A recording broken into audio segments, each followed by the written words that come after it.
Thank you, Sophie. Good evening and welcome to Look North. Our top story tonight. The Chesterfield pensioners left cold and in debt after the company which installed their air source heat pump went bust, despite getting millions of pounds from the government. Without a doubt, we'd have the old system put back in and this new system could just be thrown away. But the fact is we've still got to pay for the system even if we have it removed. We ask what can be done to protect consumers. Also tonight, police make 6 arrests at Doncaster College after a fight. The college was evacuated and a knife was discovered. A family's heartache as a father's ashes are lost in the post. Meet the sports stars from a school in Harrogate who've just been crowned national champions in squash. And the weather looks perfect for the first day of spring tomorrow with lots of sunshine and temperatures on the up. Join me for the detailed forecast.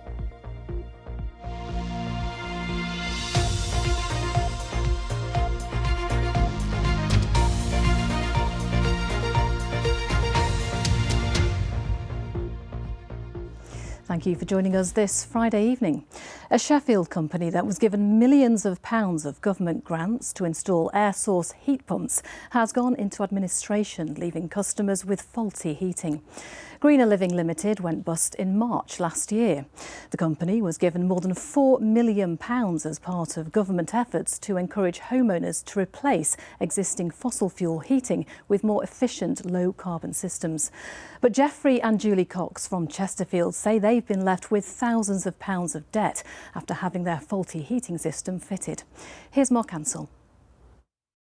Every month is the same for the last 3 years. These are some of the past bills. Geoffrey thought he and his wife would be saving money on their energy bills when they had an air source heat pump installed 3 years ago. Instead, the cost of heating their bungalow has gone from around £140 to more than £1,000 a month. To make matters worse, their home isn't even warm. We've lived here for 40 years and we've never been cold until we had this system fitted. So frustrating because you know every month you're going to get a walloping bill. And how we're going to pay it? We've run out of cash. My bill for my electricity is more than my pension. Air source heat pumps suck in outdoor air and pass it over tubes containing refrigerant fluids which concentrate and boost the warmth to produce heat. In the winter, the heat pumps absorb heat from the outside and release it inside. In the summer, it acts in reverse, like an air conditioner. They are most effective in well-insulated homes with solar panels. Jeff has had countless problems with the heat pump. Numerous attempts to fix it have failed. Last year, the Sheffield company responsible, Greener Living Limited, went into administration. They're still paying off the £15,000 loan they needed to have it installed. If we'd got the money, we would have it taken out and gas put back in. Without a doubt, we'd have the old system put back in and this new system could just be thrown away. But the fact is we've still got to pay for the system even if we have it removed. Many disgruntled former Greener Living Limited customers have complained about similar problems on a dedicated Facebook page with nearly 400 members. We have attempted to contact the director of Greener Living Limited, Ashley Burberry, several times to respond to the issues raised, but have not received a response. In a statement, the Department for Energy Security and Net Zero did not address Geoffrey's problems with his heat pump or Greener Living Limited, but said any heat pump fitted under government schemes must be installed by a certified installer with any issues promptly and properly rectified at no cost to households. 92% of heat pump users who were surveyed after having their heat pump for 2 heating seasons were satisfied. Jeff feels trapped, paying off a big loan for a heating system that has left him in the cold and going deeper in the red. Mark Ansell, BBC Look North. Yes, a horrible situation to be in. Well, earlier I spoke to consumer expert Rob Lilly-Jones from Which, and I asked him how often they're seeing cases like this. So unfortunately, we are seeing cases like this more and more frequently. We know that lots of businesses are under massive financial pressure at the moment, that's well reported. But obviously, if they go out of business, that then does mean what happens to the people that are involved in this, as in this instance. And it can be really, really difficult to get your money back, especially given how high some of the figures are involved. A heat pump is not inexpensive. It's a lot of money that people are paying. Yeah, we saw in the piece there's a lot of money at stake here. What should people do if they're also in the same situation as Jeffrey and Julie? Yeah, there's a couple of things you can do. The first one, if you pay by credit card, and this is really important, then your credit card provider could be jointly liable and could do everything they can to try and get you that money back. So if your purchase, and it's a heat pump, so it will be, if your purchase was between £100,000 and £30,000, then contact your credit card provider because they might be able to help you. But in an instance such as this one, where the business has unfortunately ceased trading, then you can also try and contact the administrators. Not as likely that you're going to get your money back in this instance, but always worth doing because you never know. Now, the government is encouraging us all to be greener and to think about different ways of heating our homes. If somebody was still considering a pump, what would your advice be? So the top tip would absolutely be do your research. We know there are lots of different providers out there for things such as heat pumps. It can be really difficult. It can be really complicated.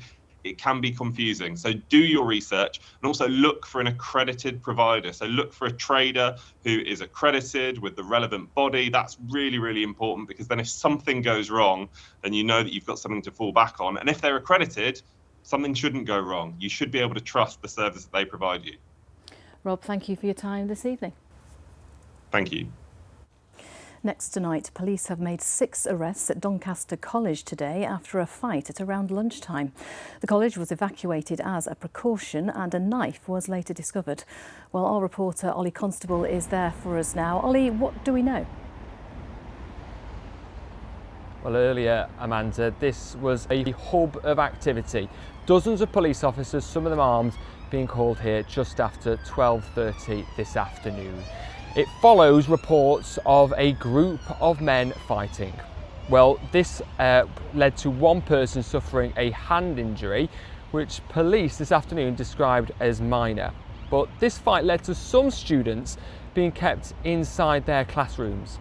Worried parents on social media described how their children had been locked down, only being allowed to leave after a search by officers.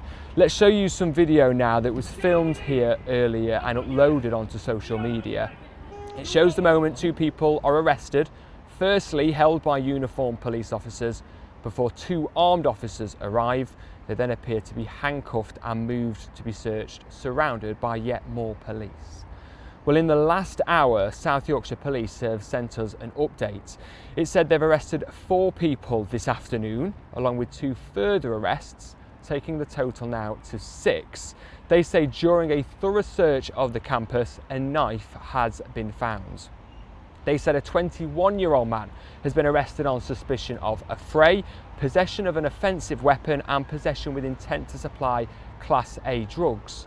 2 boys, both aged 17, and a 20-year-old man have been arrested on suspicion of possession with intent to supply Class A drugs.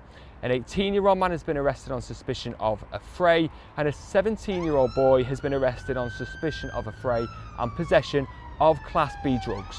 All 6 remain in police custody this evening. South Yorkshire Police said they were going to remain at the scene tonight to provide reassurance for staff, students and the wider community. The college themselves said they were supporting police and all students and staff were safe.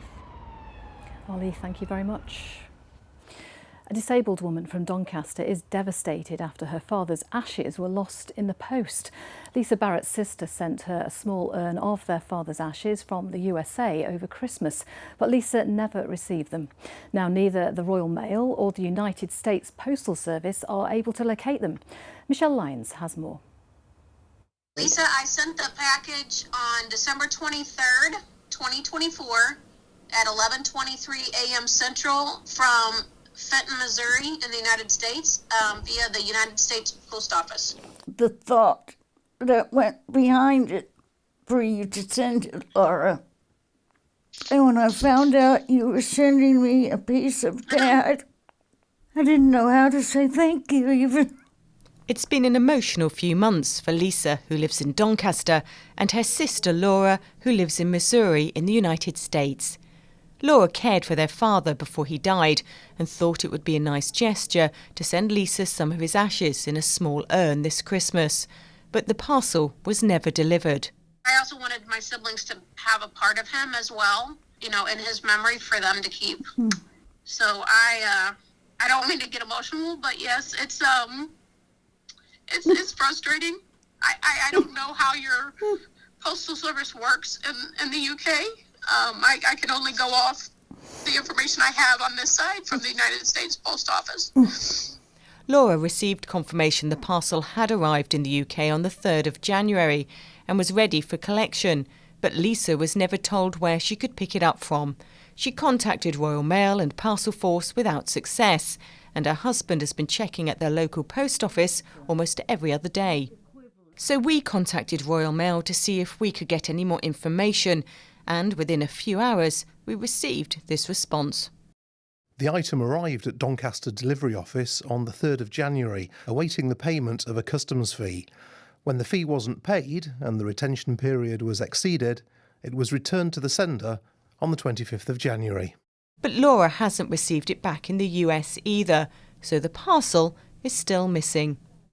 Lisa has now contacted her local MP, Ed Miliband, to see if he can help them any further. I wasn't able to go home at the time he died due to disability and finance, of course, but I'm very hopeful that this will result in simply receiving the parcel.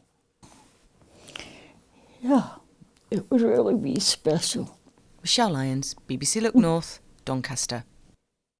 Well, Royal Mail say they're actively working to find the whereabouts of this important item, and they'll be talking to Lisa and her family.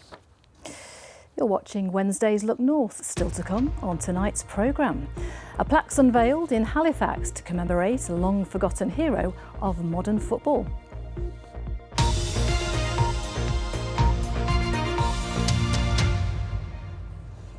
Some more news from around the region now, and a man has denied murder following a fatal stabbing in Sheffield.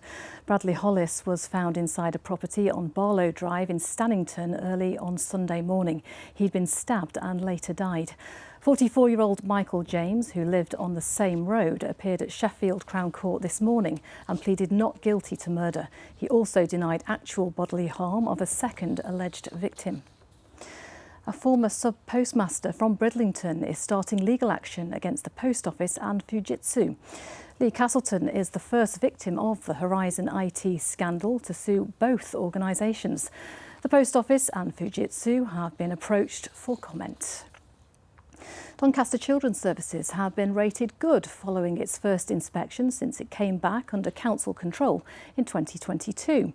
An independent trust had been running the service, but it was handed back to the council after there had been a significant deterioration of care. Ofsted praised the scale of the improvements, calling them impressive, and said children had good experiences of being in care. Now, the Prime Minister is facing the mother of all rebellions by his own MPs if he doesn't change his welfare reforms, according to a Leeds MP. Richard Bergen says many Labour MPs are preparing to vote against the plans, which were announced yesterday. Ministers want to tighten up eligibility criteria for health and disability benefits in order to save £5 billion. People who currently get personal independence payments are trying to work out whether they'll continue to get this money in the future. Our political editor, James Vincent, reports. I got my first migraine in 2011 and it was awful, and unfortunately it never went away and no treatment has helped. It really does feel like I've banged my head so hard and then there's like a little miner in there with an ice pick or something. Much of Katie's day is spent in her bedroom. She has fibromyalgia and she's sensitive to light. Her health means she can't work. And I guess you'd like to go back into work if you could. It's just a matter of you don't feel that you can. I couldn't guarantee an employer an hour a day of work. I worked in a nursing home. I was doing really well, and my health, especially my random fainting episodes, put them at risk. So I had to leave. I ask so many people when they find out what conditions I've got and how it affects me. I'm just like, would you employ me? And they're like, well, actually, no. Katie just qualifies for PIP payments at the moment, but she's worried whether she will get them in the future, something a lot of people have been thinking about this week. Changing the benefit system is never easy, but this is going to be the first big test for Labour with its voters, but also a big test for its MPs. If they think a lot of people are talking about the changes up here, well, they haven't finished talking about it on the green benches down there either. I do understand the human impact of this, but the current system is morally and economically indefensible. And we're right to reform it. And nobody should be defending the broken status quo. Are we going to see the policies forcing people into work when they're still in ill health? And I think that's the concern that so many of us got, that people will actually be pushed into poverty if they can't work. Contained within the Secretary of State's announcements, though some of them are welcome, is what is really an attack on disabled people by tightening up the eligibility requirements for personal independence payments. There's a better way to do this. Labour MPs are waiting for more details as well. They'll have to vote on it soon. Charities say they're already helping people into work and they're there if they're needed. The paper came out yesterday. It's very early on for people to kind of have time to read it and to know what's coming next. But ultimately, Working Women as a service is here to support those who can work and want to work. It's really important that there's a safety net there for those who are not able to work or may never be able to work. That's crucial to as a society. But there's also a real importance of giving people space to try. Yes, the government make the rules, but they don't make the rules based on people. There are over 200 symptoms of fibromyalgia. Each individual person who suffers the condition has a different combination of several dozens, it affects each individual differently, and that's what they need to be looking at in the assessment process. And if you could speak to the Prime Minister right now, what would you say to him? I would just say, look, what do you know about conditions such as mine? What do you know about mental health conditions? What do you know about rare conditions? Invisible illnesses as well. Lots of people, including some of his own MPs, will be asking the Prime Minister questions like that in the next few weeks. James Vincent, BBC Look North, Sheffield. Now, Yorkshire's only kosher butchers and deli is celebrating 125 years in the business. Since the 1890s, Gourmet has been a pillar of the Jewish community.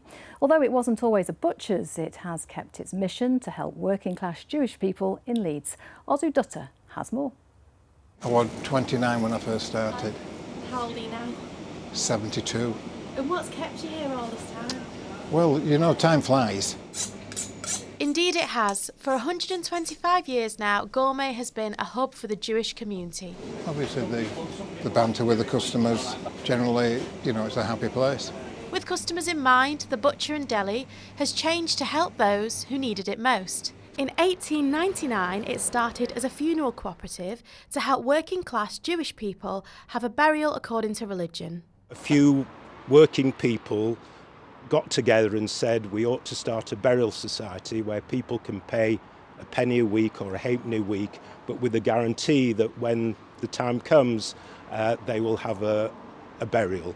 They then saw that working-class Jewish people were struggling to afford kosher meat. So the very same people thought, right, we'll start our own cooperative butcher shop. Meet one of the oldest patrons, Ted Gould. Ted joined in 1958 when he was just 25 years old. I'm 91 years old, and I'm quite proud of the achievement that not just me, but everybody has done in creating and running and keeping this very, very viable business. The business moved twice before it settled on Harrogate Road, adapting to the moving Jewish population. With that, it saw the introduction of modern machinery and fridge freezers. By which time we'd changed the name. It had been the LJW Cooperative Society, and it then became Gourmet, a more modern name. Maybe the secret to success is adapting to changing times. But to this day, Gourmet remains at the centre of a tight-knit Jewish community here in Leeds. Arzu Dutta, BBC Look North, Leeds. Now on to sport, and 5 teenagers from North Yorkshire have been celebrating becoming the winners of the National School Squash Championships. The team from St Aidan's School in Harrogate say they have come close in the past, but were finally able to lift the trophy last week when they won the competition in Birmingham. Beth Parsons went to meet them and their PE teacher on their school lunch break today. They called themselves the underdogs, but this lot have come out on top as National School Squash Champions. Unlike a lot of the private schools in the competition last week, St Aidan's School doesn't have their own squash court, so they often come here to the Harrogate Squash and Fitness Centre to practice. And it's got a good track record of turning out some top players. We've been to the finals for the last few years, and well, we've always got close, but we've never quite managed to push it all the way, whereas now we could finally win it, so it's great. We played Berkhamsted School first, beat them comfortably, 5-love. Then we played Wycliffe School from Gloucestershire, close 3-2, and then in the finals Epsom, and won 3-2 again. I was nervous watching Archie play in the deciding match, close one to decide it. Winning it was really good because we've come close to winning it in the past few years and we've never quite won it. There was quite a lot of pressure around it, but once we won, yeah, it felt amazing going on there, receiving the trophies. We were a bit nervous, but we were one of the only state schools in it, and sort of we don't have our own squash courts, we don't have our own coaches, but I mean we were underdogs really, so it's just nice to go and win it. We realised we had a crop of sort of young, promising players coming up, and you know they were asking about the school competitions, so we got them involved. And yeah, we've known about them since year 7, and you know we've sort of entered them into these competitions, and they've been doing really well. And finally, managed to get over the line this year. They worked so hard outside of school to enter in all the competitions, keeping fit and making sure that they're really tip-top form for the competition, and couldn't be more proud of them. It's quite fast-paced. It's energetic, so you burn a lot of calories, and it's really good for your fitness. You get a good sweat on, and you're good socially.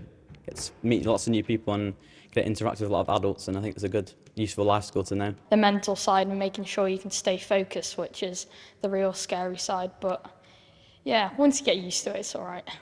GCSEs this year may mean squash has to take a bit of a backseat for a while, but keep your eyes on the court next year to see if the St Aidan's lads can stay on top. Beth Parsons, BBC Look North, Harrogate. And now TV stars too. Now from one sporting success story to another. You may never have heard of him, but Andrew Watson is credited with inventing the modern game of football. He was educated in Halifax and became the first black player to compete on the international stage. Despite his incredible talent and achievements, he's been largely forgotten, but football historians are determined to give him the credit he's long deserved. Kathy Killick reports. A beautiful day for the beautiful game, and for the pupils at the Crossley Heath School in Halifax, an historic day too. They're celebrating a former pupil who played on these very fields, Andrew Watson, who in 1881 became the first black football player to play internationally for Scotland. His was a unique history. Born in Guyana in 1856, he was the son of a former slave woman and a white Scottish solicitor, and he went on to transform the emerging sport of football. He played rugby here in Heath, then he chose to go to University of Glasgow, and at that time Scotland were constantly beating England at football. They developed a whole new style of football. Watson learnt that, came to England, merged what made Scotland great, and then from that the modern game was born. Today, a plaque commemorating Andrew Watson was unveiled at the school by none other than Viv Anderson, another pioneer, being the first black footballer to play for England. He must have been very strong-willed, because back in the 1800s it must have been quite difficult for him, and he got through it and did very, very well, so you got nothing but admiration for him. pupils have been able to connect to him. We're a really diverse school, and so being able to champion your own heritage and to have a positive influence, to be excellent, which is another of our values, students can relate to that. They also love sport, and to have a sporting icon associated with their school makes us all really proud. That pride has inspired the school students who've been learning about Andrew Watson, who, as well as being supremely talented, used his education in organising football as a sport. We learned today about Viv Anderson and Andrew Watson and how they both kind of faced adversity throughout their career and their matches, and kind of how they had to put up with racial abuse. And I think it's a really big inspiration to hear about how they put up with it, and going forward I think it'll kind of give me a role model to look up to in my future. I'm a big advocate for women's football, and it's always been a dream to make a change in football, and Viv and Andrew both did that, and it's such an inspiration to see, and it inspires me every day to keep working on women's football. A lesson for the future, inspired by a forgotten hero of the past. Cathy Killick, BBC Look North, Halifax. OK, now on to the weather prospects, and it was a glorious day for a dog walk today, Paul. It was indeed, Roundhay Park, no doubt, Amanda. Lots of sunshine and some spectacular cloud formations. This pushed up from the south this afternoon, a bit of cirrus, a bit of altocumulus, and we had similar cloud formations there, as you can see in Greetland. Beautiful altocumulus there, just masking the sunshine. Tomorrow, more of the same, in that the sun will be out, there'll be some patchy cloud around. It's going to feel warm as well. Addresses are on your screen right now. So another beautiful day. Of course, it is the first day of official spring tomorrow. Temperatures will respond 16 or 17 tomorrow afternoon. We stay in that warm air on Friday, another lovely day, but the system that's bringing awful weather across Spain and Portugal will eventually push across us as a decaying feature. There will be some patchy rain at times and certainly more cloud at the weekend. Now there's that cloud I've just shown you that was pushing up from the south for a time. It's still there actually across some eastern parts of our region. So we start this evening dry with clear periods. I think overnight we'll see little bits and pieces of cloud. So I think the coldest temperatures again across North Yorkshire. Last night we got down to -6 at Topcliffe. I think tonight we'll be near at -2 or -3. So certainly a widespread frost across North and West Yorkshire. Tomorrow's high water time, Scarborough 7:24, Bridlington at 7:44. So another beautiful day to come tomorrow. It's fine and bright. Long spells of sunshine. Again, that sunshine might turn a little on the hazy side through the afternoon, but just check these temperatures out. Not bad for March, up to 16 or 17. That is the forecast. You are spoiling us. Thank you very much, Paul. I shall be reaching for the sun cream. That's it from us. Do have a lovely evening. Mark will be here with your Late Look North. Goodbye.